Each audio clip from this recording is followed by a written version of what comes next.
Mana shu molimizni mayli ishib qo'ygan ko'rsanglar dumbasi shu orqa soni ishib ketgan bir tomoni. Assalomu hurmatli chorvadorlar, fermerlar. Fermamizga kelganmiz, mana 10 dona smetanimiz bor bu yerda. Xitoydan kelgan hammasi toza naslli.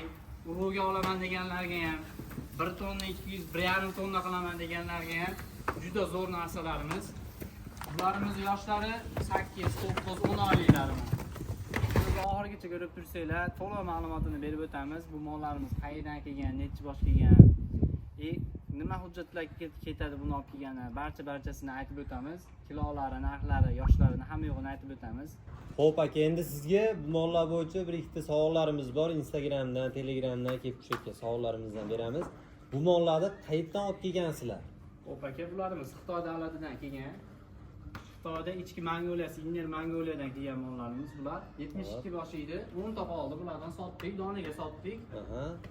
Shu 10 tamiz qoldi. Hammasi buqa bulardi. Kilolari kilosini qiziqqanlarga 280-290 kilolik ham bor ichida. Mashinamiz 280 kilo, 280 kiloga chiqadi. Bunisi 290 kilo atrofida. Mana bu yerda bularimiz bor 350 kilo va bunisi 400 kilodan ham oshadi bunisi. Hammasidan bor qiziqqanlarga. Qoni qanaqa? Toza qonli sementalmi yo qanaqadir gibridmi? Yo'q, umuman gibrid emas aka. Qonlari toza bo'ladi bularda. Asl zotli semental bo'ladi, asl.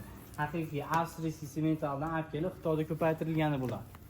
Xo'p, bularning farqi Qozog'istondan kelayotgan mollar ko'ryapmiz. Golshtin paroda bilan chachishgan gibrid hashaki mollarda ham semental deb rangi o'sishda ham sotishyapti. Yo'q. Ulardan farq qanaqa? Qozog'iston, Rossiya mollaridan farqi. Adashtirmanglar aka, umuman bu narsalar bilan adashtirmanglar. Bular o'ta boshqa narsa o'zi. Sifatidan ham bilib olsanglar bo'ladi. Umuman boshqa narsa bular. Qozog'iston, Rossiyaning mollari 800 kilo, 700 kiloga chiqib to'xtab qolyapti o'sishdan. Yo'q, bularimiz unaqa emas. 1 tonna yarim, 1,5 tonna, 1 tonna 200 gacha chiqaradi bular. Mana shu tozalardan, haqiqiy Yevropadan keladigan toza sementallardan bular. Buni mana sizga o'xshab Xitoydan olib kelaman deganlar bo'lsa, yo'l yo'rig'ini ko'rsatib, yordam berasizlarmi? Aloqaga chiqsak, telefon nomerlarini qoldirib qo'yamiz kanalga. Kimga qanaqa nima kerak bo'lsa, muammosi bo'lsa, kimdir olib kelaman desa, qiziqsa, hammasiga olib kelib beramiz o'zimiz. Faqat sementalmi yo boshqa parodalar ham bormi? Semental olib kelib beramiz, Angus olib kelib beramiz, Golshtin olib kelib beramiz, Jersey degani bor, sut yo'nalishiga ham, go'sht yo'nalishiga ham, undan ham olib kelib beramiz. Hammasini olib kelib beraveramiz. Toza qonlilari kerak bo'lsa aloqaga chiqishadi. Tozalarni olib kelib beramiz faqat. Xo'p, buni keyin biz sharoitga yaxshi iqlimga moslashishlari, kasallikka chidamliliklari. Ko'rib turibsiz aka, hammasi sog'lom, hech narsa bo'lmadi, issiq o'tmadi, boshqa bo'lmadi. 100% sog'lom bo'ladi bular. Yaxshi o't bo'lmaydi, boshqa kasalliklar bo'lmaydi. Hamma kasallarga ukol olgan bo'ladi. Emlangan bo'ladi. Emlangan bo'ladi. Karantin turgan.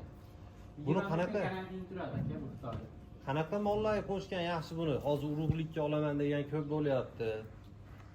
Endi buni o'zimizni hashaki moliga ko'pchilik qo'shib yuboryapti sementalda. U ham bo'laveradi, uni ham qo'shsa bo'laveradi, yaxshi zot bo'ladi undan ham. O'zi asl sementalni qo'shsa ham zo'r bo'ladi. Ana shunda qoni buzilmaydi, boshqa bo'lmaydi. Golshtingachi? Golshtinga vaqti zo'r bo'ladi, Golshtinga ham yaxshi mol bo'ladi, ham go'shtiga ham, sutiga ham, ikkoviga yo'nalishga ham bo'laveradi sementalni qo'shsa. Belgiyskiy parodaga qo'shsa chiqadimi? Shu belgiyskiy sifati chiqadimi molda? Belgiyskiydan zo'r bo'ladi belgiyskiy go'shti ham aka. Endi bizni bitta qiynayotgan muammo savol bo'lyapti. Mana shu molimizni mayli ishib qo'ygan ko'rsanglar dumbasi shu orqa soni ishib ketgan bir tomoni. Bu kelayotganda yo'lda usishib qolgan yoki bitta narsaga teggan bo'lsa, ishib ketgandir. Bunisi xabarimiz yo'q. Veterinar keldi, ko'rsatdi buni veterinarga. Bir haftada qaytib ketadi yo'lda, 1 oydan beri qaytmayapti. Shunga bitta yechimini bo'lsa yozsanglar yaxshi bo'lardi. Hop, agar bu mollaringiz hozir xaridor chiqsa, narx-navosi qanaqa bo'ladi buni? 10tasini bitta olaman degan bo'ladi masalan. Donalar olaman degan bo'ladi. Shunga chiroyli qilib bersangiz, xudo xolos narx-navo olaman. Narx-navosini aka, xo'p, hammasi bitta joyga 10 ta dona qoldi o'zi. Xirmonda oxiri 10 ta dona qoldi. Bitta joyga hammasini 33 million so'mdan qilib beramiz. Bitta joyga olaman degan odamga hammasini. Yana ozgina kelishadigan joy bormi agar kelib yoqtirib nima bo'lsa oz-moz kelishadigan joyi bor. Sunnat yotib beramiz. Donalar olaman deganlarga tanlab olaman, menga 10 ta ko'plik qiladi, bitta olaman, 2 ta olaman deganlarga 32 milliondan 36 milliongacha bor, mana shu yerni tanlab olaveradi. Bu yerda ham bittasi turibdi. 32 milliondan 36 milliongacha narxini kelishtirib bera olamiz. Xitoydan menga optim kerak, menga 1 fura olaman, 100 ta, 200 ta, 300 ta olaman degan odamlarga ham olib kelib beramiz. Ularga ham dogovor qilib Xitoydan olib kelib bera olamiz. Narxi lekin ancha arzonga tushadi. Bundan ko'ra ancha arzonga tushadi mollarni narxi. Xitoydan optim olaman desa. 1 furaga 50 ta sig'adi.